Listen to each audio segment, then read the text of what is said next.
ঠিক আছে তুই বন্ধু বুঝস তাই তোর চাচারে যাই আজকে হুন্ডার কথা কবি তুই যদি কোনো হুন্ডা আনতে না পারো তাহলে আমাকে বলা তুই দেখা সাক্ষাৎ করিস না তোর মতো বন্ধু আমাকে দরকার নেই বহুত কইছ যে ভাই হুন্ডা লিয়ামু এটা তোর ব্যক্তিগত ব্যাপার আর আইস না আর নাইলে তুই আমার দেওয়ার বিষয় না যেমন হোক আজকে আমি চাচার গিয়ে কমু আজকের ভিতরে আমার হুন্ডা কিনে দেয় বাড়িতে থাকবো না আজকে যেমন হোক চাচার গিয়ে কমু লাগলে তুমি ভাত লাগবে না খাবো চাচার গিয়ে করে দিবো যে আজকে আমার হুন্ডা লাগবেই যেমন হোক কালকে যদি আমি হুন্ডা না কিনে দিতে পারছি তাহলে বন্ধু তুই আমার কোনো কথাই বলবি ওই দোকানের সামনে তোর চাচার আমি দেখাইছি তুই যা ঠিক আছে ওই দোকানের সামনে হ্যাঁ যা আমি গেলাম আমার ফোন দিস তুই আমার ফোন দিস ওকে ওকে তোমার যে বড় ভাই ছিল মারা গেছে একটা ছেলে রেখে গেছে সেই ছেলেটার কি অবস্থা কি হালাত কি করে দেখি না তাই আরে বন্ধু কইও না ওর জ্বালা তো অতিষ্ঠ বড় ভাই মারা যাওয়ার পরে ওর খাওন পরন লেখাপড়া সমস্ত দায়িত্ব নিছি ও লেখাপড়া যাই করছে না করছে মেট্রিক পরীক্ষাটা 3 বার ফেল করলো এরপরেও সমস্যা নাই মনে করছি মোর পোলাটা লিবিয়া পার হয়ে গেলে ইটালিতে ঢুকলে ওর একটা চান্স নিয়ে পাঠাই দেব ও আসে এইটা পায় না ওইটা পায় না এত কিছু পারা যায় একার ইনকাম নিজের ব্যবসা বাণিজ্য ভালো না এর ভিতরে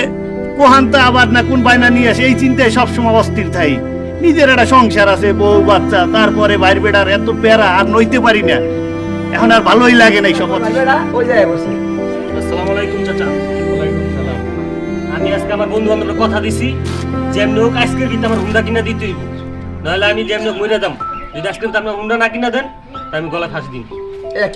কি কয় দেখছো বন্ধু কইতে না কইতে সোনার চান পিটলে গুগু হাজির দেখছো একটু আগেই কিন্তু আর কথা কইলাম এ বায়না ধরে ও বায়না ধরে দেখছো কইতে না কইতে মেঘ নয় চাওয়ার আগেই বৃষ্টি আপনি চাচার বন্ধু চাচা আপনি সাক্ষী আজকের যদি আমার হুন্ডা না কিনা দেয় তাহলে যেমন হোক আমি আজকে ফাঁসি দিন না বাবা না এটা করিস না আপনি এটা সাক্ষী রইলেন না এটা করিস না এটা করিস কইরালাম কই দিলাম দেখছো বন্ধু পোলা কিভাবে হুমকি দিয়ে গেল ওদিকে নিজের পোলাটা গাড়ে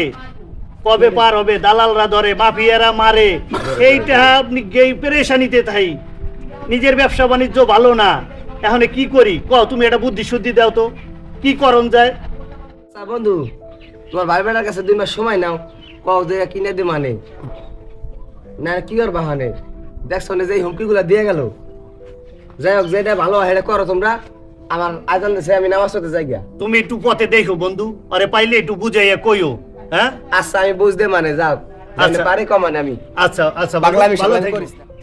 আচ্ছা তা যাই গে আমারও নামাজের টাইম হয়ে গেছে একটু করে নামাজে যাবো এই কাকা কি হুন্ডা কিনা দিবা না তুমি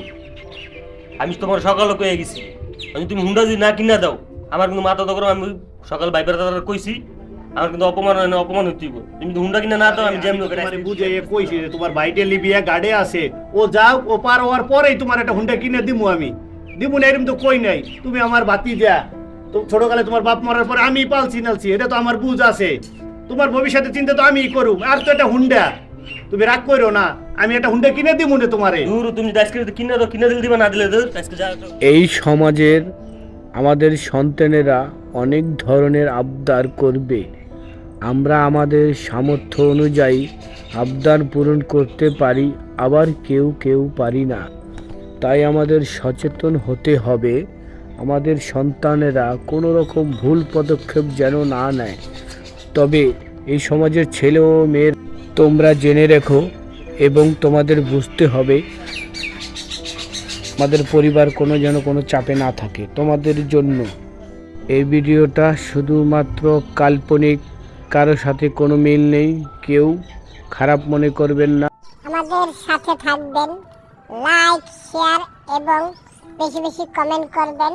ফলো দিয়ে সাথে থাকবেন ধন্যবাদ